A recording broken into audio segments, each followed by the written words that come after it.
So we got to go back to that side of the desk over there, to Madam Gosa there, back to her marketing, where you've got to sit down and your number one strategy is, how am I growing my business beyond inflation?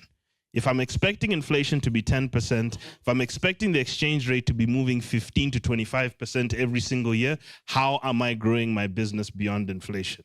You understand now that that's the kind of stuff you have to prepare yourself for. And then looking at capital markets, those are your benchmark returns that you're looking for. If I have to beat inflation of 10%, exchange rates moving at 15%, how am I going to make sure that my assets as well are also generating? And also my business as an asset is doing well above that, because you are a high-risk business, because you're a business, you're risky by nature.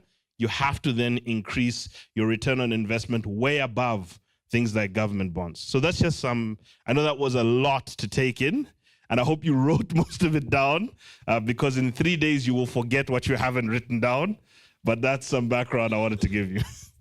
Thank you. Thank you so very much, Mr. Mtwale. I hope, how many of us feel like we are fired up now to go back and do the business even better than we have been doing it? And I know that some of the things he has spoken to are technical, but I also believe that there's a lot of accountant and technical people in here. So we have picked up some of the key thoughts that he has raised. And one thing that I think for me is very important that we take it with us is that what the government does or does not do is not for us to complain. Ours is just to keep going and making sure that we're making the right decision. We are engaging Madam Gosa here and we are growing. So we don't expect people to complain, oh, what.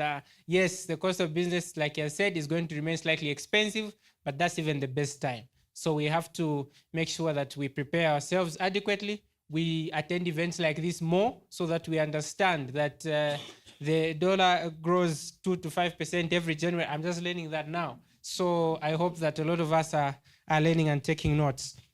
We are going to